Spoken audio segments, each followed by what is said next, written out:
See a leftist college kid get owned by Charlie Kirk after he confronts him on religion in America and quite ridiculously suggests that somehow being pro-Christian means you are in favor of a theocracy. What?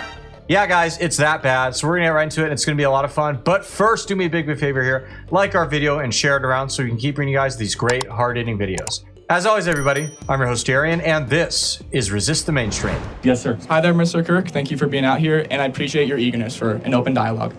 I believe the scariest thing about your beliefs is your eagerness to have a Christian theocracy. And I think that's the scariest thing about J.D. Vance as well. Can you defend it, explain how it doesn't, or how it goes with the First Amendment, and also how it won't affect people who aren't Christian? Well, I don't want a theocracy. I want this. I want the Constitution. So I want a free society. But I am a Christian, and we have Christian roots, and we must understand that. Yeah. Okay, the Christian roots. First Amendment, you don't see a little let's disagreement there? read what the First Amendment says. So what do you think the First Amendment says? Freedom of religion, freedom of speech. Right. So how is that an issue? It's not. You can be a Christian in the U.S., obviously. But I think what you're promoting, and you've been J.D. Vance's biggest supporter. I'm a huge J.D. Vance supporter, but I'm not going to speak for him. Guy. I'll speak for myself. Fair enough? Yes, that's fair. Got it. But no, what's the issue with the First Amendment? I have no issue with the First Amendment. No, but how is that irreconcilable with Christianity? I see a danger with a Christian theocracy. Well, I agree. I'm not a theocrat. I want a free society. You support people who are Christian theocrats. Well, it depends. I mean, I might agree with them on certain issues. Vance is a huge Christian theocrat. Again, I will speak for him on this. He wants what I want. He wants a restoration of a free society. It goes without saying that this is a totally dishonest attack. But in all seriousness, attacks and arguments like this are just so annoying. It's kind of like when people will parrot and screech at the top of their lungs, separation of church and state. We can't have religion influencing the government or politics or legislation. And I'm just sitting here thinking, do you even know what that term means? Obviously not. That's why you're repeating it over and over again in this propagandistic manner that CNN, MSNBC, and all the other screen people told you to do so. All of this concept means, separation of church and state, is that you can't have the government push down a state-sponsored religion that everybody is forced to follow. That's it. If you cared to look into our Constitution and the history surrounding it, you would find out that most of our country's morality actually is inspired by Christian values. That is a fact, and it's indisputable whether you like that or not. You don't have to be secular or religious to acknowledge that. It just is. By the way, if you folks are enjoying this content, please be sure to hit that subscribe button down below. Thank you so much. We really appreciate it. God bless. Speak for him on this. He wants what I want. He wants a restoration of a free society. He wants a Christian society. Well, a Christian society is different than a theocracy. Well, you'd agree. If you want the most Americans to be Christian, it's different than the composition of the government that you want, right? I agree with that. Yeah, so I want a revival of Christianity in this country. I want people to give their life to Jesus in huge numbers, but I want a government that is rooted in the Constitution and is a Republican, small r Republican form of government. Fantastic. You defended that very well. I think you often correlate that Christianity to the loss of masculinity in the country. Would that be correct? Sometimes. Yeah, I think that as America has become more secular and feminine, we've become less Christian, for sure. But I think that men who understand the gospel and understand the scriptures will take ownership of their life, of their family, and then their country, for sure. Okay, but there's exceptions to that. You have said that lost masculinity and also persecuting whites has been leading to Auschwitz, correct? Well, that's not exactly what I said, but yes, I said if you single out a group based on skin color or heritage, that is how you get Auschwitz, which is quite a statement, but there's a lot of steps and sequences before you get to Auschwitz, but yes. We don't see any dichotomy with that and being a Christian society. Well, that's how we get there. If you look at... Oh, okay, so you think Nazi Germany was Christian? I'm saying Hitler defended himself in Christian belief. He used nationalistic German ideas. He said, this is what Germany was, this is what we want Germany to return to. And that's why he rose to power. He rose democratically. Okay. So, first of all, I'm not going to get too deep into this, but I think we should all, myself included, do a better job. Not everything is Nazi Germany. Do we agree? Yes, you did say that. No, I said I could do a better job of that, right? Okay. So there are plenty of other examples in history to point to that are not Nazi Germany, right? Yeah. But this idea that Adolf Hitler was some sort of like devout Christian or would use Christian symbology or imagery is very, very flawed. Is there anything these people won't blame on Christians? It's just getting so exhausting, folks. I'm so tired of it. I don't know about you, but ridiculous. He was a nationalist socialist, mind you. Nazi literally means the Nationalist Socialist Workers' Party. But there were a lot of Christians and pastors that he imprisoned and killed, Dietrich Bonhoeffer being one of them. There was a lot of conscientious objectors in Nazi Germany that resisted Hitler. But the bigger issue in Nazi Germany was churches that did nothing. They didn't agree or disagree, but they were just sat idly by.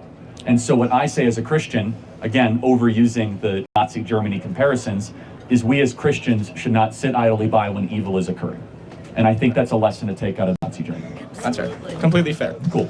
But I think it goes beyond national Germany. I think a lot of nationalism has ties with religion beyond Nazi Germany. If you look at Cambodia, if you look at Turkey, if you look at Italy in the 1930s, they directly correlated religion with their nationalism. Not always. Mao's China was explicitly atheist, right? Stalin was explicitly. But Mao wasn't fascist. Well, he was a murderer. He was really bad. Yes. Right? But again, how you define it, he had government control over everything. Mao was one of the greatest evils ever. Explicitly atheist. Stalin was explicitly atheist, right? So nationalism is also a very healthy thing at times too. It does not always lead to extreme horrors. Do you agree? I think you can differentiate nationalism and patriotism. Okay. I think I don't have any fears with patriotism. Kirk is doing a great job. I do think there's a little bit of a missed opportunity right here with what this guy is saying about how, religion causes all this death and destruction and fascism and all this other nonsense here. Does he realize how many people socialism and communism have killed? The answer is at least 100 million. Probably more than that. All right, it's arguably the greatest form of democide of humans in modern history. Yet we're gonna sit here and say religion caused all this death and destructions and wars. And I hate that trope, by the way. And it's so irritating when I hear it. Do not let people get away with saying that. Oh, religion is so terrible. It's caused all this death and destruction and wars and everything. And I'm just above it all that. That's why I'm secular. Communism and socialism are secular and atheist by their very definition. They believe in a godless state, among many other wicked things. So this whole narrative, religion is causing all this death and destruction. Well, atheism is causing more, all right, if we're gonna go by that metric. Just saying. I think is nationalism what you probably think is patriotism, so I'll grant you that. But the idea, what we're living through is inverse nationalism, where we're told that our symbols are terrible, our history is crummy. And I don't No, you don't like that, right? No. But yes, nationalism can get too far, of course, but we're not even in that arena or that ballpark. I think we are close to that arena. I think people believe that Trump's a messiah. That's what scares me. I don't hold that view. Jesus Christ is my messiah. I think people who support you hold that view, and that scares me. I don't know if anyone here thinks Trump is a messiah. That allows, he's equivalent himself to Jesus. Yes, he has. Yes, he has. I've never heard that. Yes, I don't believe that. Meaning, I don't believe he is that, right? Yes, he has. But I think I don't think everything that kid just said that was true, but I will say, to be, in the interest of being fair, I have definitely seen evangelical Trump supporters, not saying they support Charlie Kirk or not, that I don't know, who have shared memes that liken Trump to Jesus Christ. That is problematic and a little bit disturbing, to say the least. You have people here who probably don't even go to church on a weekly basis, and they're sitting here acting like Trump is Jesus. No, he's immortal, just like us. He's a person who has flaws and also good things about him, just like us. He is not Jesus Christ. And it's a little concerning that I even have to say that right now. Let me ask you a question. In the current world we're in, would a nationalist movement or a globalist movement scare you more? I believe within this country, a national movement. I'm not a globalist. I know you're not. I thought we should have gone out of Afghanistan. I disagree with a lot of left policies on globalism. I think for me, as not being a Christian, I'm afraid of nationalism. I'm afraid of how that leads to removing abortion rights. I believe that how that relates to only allowing immigrants who are Christian. That's my greatest fear. Do you see and do you acknowledge that the inheritance of this great country was largely built by Christians? The majority of the people in the country were Christians. That doesn't mean we are. Do you think it has anything to do with why the country was great? Oh, I'm not going to get trapped here. I'm not going to let myself. Well, it's not a trap. I'm just like, No. because it was a great country and most of the country was Christian. Are those two things two separate data points, or is there any reason why those two things were both true? I think there's a link, but I think there's plenty of immigrants who were not Christian. I think Jewish people, I think immigrants of all countries. Yeah. Just because you have the majority of Christians in the country, and America being a great country, doesn't mean that they're inextricable. Yeah, he's right that there are plenty of immigrants that aren't Christian. Duh, obviously. Does that change the reality that as America has become less of a Christian country, it's also become a worse country? Just saying, that is the obvious truth, all right? You can like Christianity, you can not like it. Our country is very obviously in the decline, and at the same time, less and less people are believing in our Lord Jesus Christ. That's just the facts. You can like it, you can dislike it, you can say it's for another reason, whatever. It's still true. Let's take the Christian element out of it. Yeah. Let's just say the majority of the country was religious. Do you think the country was better when most of the country was religious and going to a church, a religious service, believed that there was a God, that they believed that there was something higher than them, that there was something holding them accountable? Do you think the country was better then? Depends who you were in the country. If you were a slave, if you were an immigrant, if you were a person who wasn't Christian being persecuted, I would say no. 1980s. We didn't have slaves in the 1980s. No, right? we did not have slaves in that. Right, you're bringing up the moral majority. Yeah, so like Right, the yeah. 1980s, which objectively, there's this whole movement to bring back the 80s, right? Yeah. Was the country, was there anything to the point, I'm asking for a reason, when more people believed in God? I don't think it was believing in God. I think it was we were just less polarized as a people in the 80s. Yeah, so of course, you know my belief. My belief is that when a country becomes less religious, more secular, something fills that void, and that void right now is leftism. That void is BLM movements, the trans stuff, Democrat politics, and so you can have high opinions or low opinions of Christianity, but would you agree with Richard Dawkins, who's an atheist, that he likes Christian society?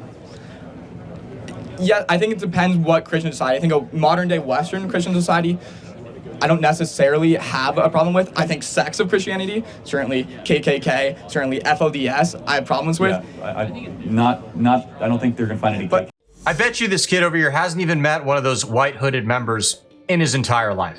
Seriously, how much you want to bet? I bet this guy's not met one or spoken with one, interacted with one even once. Yet he's sitting here talking about, oh, the concern of these sects of Christianity. Give me a break. Also, that's not a sect of Christianity. Get out of here with that crap. But aside from that, what about all the extremist secular people we see in modern day? Okay, there are people who are openly comfortable with saying that we need to have sex changes on children, and that if you oppose it, you're the bigot somehow. You're evil. Something's wrong with you because you don't want to take your children and do unspeakable things to their body, their precious little bodies. Yeah, we're going to sit here and complain about, oh, I'm worried about some Christian fundamentalists like the KKK. What? What are you even talking about, dude? People like this just need to stop talking. Honestly, it's a little ridiculous and unhinged. Kind of annoying too. KK here, so. Yeah. but those are the people. I'm saying Fair enough, the but Christians are voting for Trump. Far Christians are not voting for Kamala Harris. You're coming after this from a great perspective. I don't think you're going to believe me. David Duke supported for and voted for Joe Biden and Kamala Harris. Same with Richard Spencer. Really? Far right? I mean, not that I even agree with the way he's using the term, but I'm sure those are people who would fall into that category from his perspective. Point. But I hope I plant a seed. That you have an idea that's largely pushed by the media, that there's a bunch of like super KKK radical people that are waiting to take over the country, when in reality your average Christian's like this guy who just like wears a cross and I would imagine believes in Christianity because you have a cross. Okay, good. Not everyone does. And it's just like you know what I mean? Just like a pious person that believes there's a creator and we are not him, and wants to go to church service and is doing their best and falls short. You know, but what I'm getting at is the mechanisms of a religious society is good for everybody. When somebody walks around and thinks that you were created and that you're not God, you tend to have better citizens. That's completely fair. And I think religion that grounds a lot of people.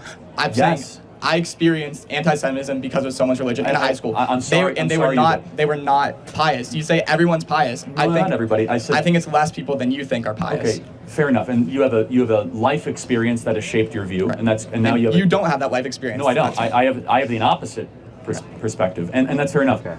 Are you Jewish? I am. Okay. I'm very secular about it as well. You're welcome here in the conservative movement, for whatever it's worth. So, thank you very much. Appreciate it. Thank you. Every freaking time you point out that, hey, not all Christians are terrible monsters as you're portraying over here. Actually, most are decent people. And they say, oh yeah, well, let me just tell you an anecdote about how I got bullied by some asshole in elementary school, and therefore all Christians are terrible, and you don't know my lived experience. Wah, wah, wah. You know, I mean, it's like, I got bullied as a kid. Yeah, it's terrible. It shouldn't have happened. I'm not gonna let that experience say, well, that represents all the human race now. It's just silly. It doesn't make any sense, and people just need to get over themselves and man up a little bit. With all that being said, everybody, thank you so much for tuning in. We really appreciate it. As always, please be sure to comment below. Let us know what you like about the clip, what kind of stuff you want to see in the near future, and we'll see you all again soon. God bless.